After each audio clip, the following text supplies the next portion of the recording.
What's up YouTube? Capital G here. Got some cool replays for you guys to check out, and this is being called LoLi Witches. No, I did not give the name that deck. The creator did, or at least the guy who sent me these replays, who I assume was the pilot of this deck. He's the one that gave me the name. So he did go instant fusion there for Lunalight Independent Nightingale, and he just let it die, and I thought that was really strange as he just summons the Glass Bell, and he just like doesn't do anything after that. He searches the Ice Bell, which is what you're looking to get, but this guy has a really strong counterplay. Not only does he open with the Lost Fields or the Lost World, so he's forcing them to have tokens, but then he's able to run over the token, and he's able to make a Logia field back in with a Storming Mirror Force, Quaking Mirror Force, my bad. And I thought at this point he was going to win, but here's the thing, I don't think I would have taken this bait. If I have Logia plus a Quaking Mirror Force, if somebody throws out instant fusion and I think they're going to go for Norton, I probably would wait for them to commit to the XC. I don't think that I would negate it if they have this many cards in their hand, because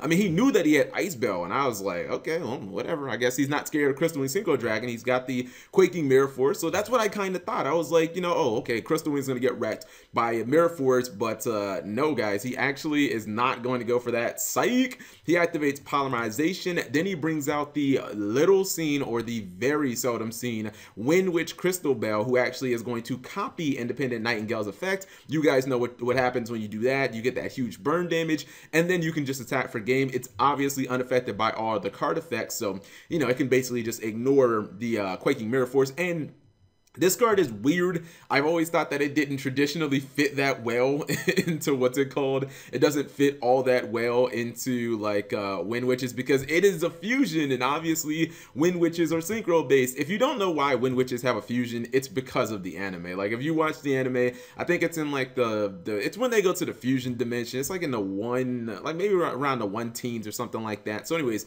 second duel. This is against my beloved prediction princesses. You know, I really wish that they just would have somehow been a better deck. I think them only having one ritual is probably not good. And looks like in this duel, he opens the same exact way. So you guys can see when he activates the first instant fusion, he really isn't even looking to do any plays with it. He basically is just trying to get Lunalight Independent Nightingale in the graveyard. So, you know, this is just a message to Konami, man.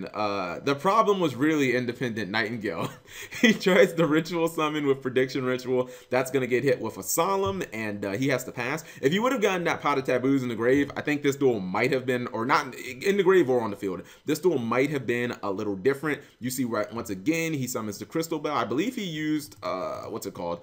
Let me see. Yeah, I believe he used King of the Swamp as basically a as one of the substitutes for the materials. I believe that it ended up substituting for Winter Bell, and at that point you can just bust out your Crystal Bell, and a lot of times you're just going to be able to OTK your opponent. I mean, she's at 6,800 and she does 4,000 burn damage. She's legitimate. And then this is the last game, which I have actually not seen, and it has somebody in here named Satan666. Oh man, I'm gonna go to hell for watching this match. Oh god, he's playing Burn too.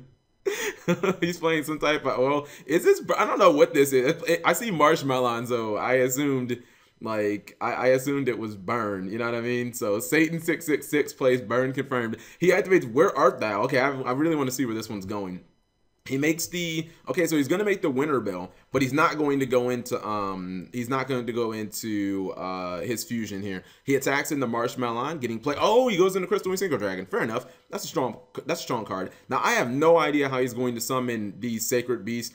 Oh, I think he might have actually just got his polymerization right here, because he just got a copy of King of the Swamp. He's doing some serious plays here. He does exceed. He exceeds for 2 copies of what's it called? He exceeds into 2 copies. Oh my god, did he actually fusion summon into Lunalight Independent Nightingale by actually using the conditions for this card? I think he actually did. He actually exceed into 2 double L's, and then he fusion summoned them together. Holy shit, I did not think that would actually, I thought that would never happen. Oh, but get wrecked. Level limit area B. It doesn't matter because he still dies to the burn damage. Isn't that ironic? Isn't that ironic that a deck that uses Marshmallow actually ends up burning to death? That is like, the epitome of irony. Looks like he had this card called Scrum Force, which is, oh my god, the artwork is adorable.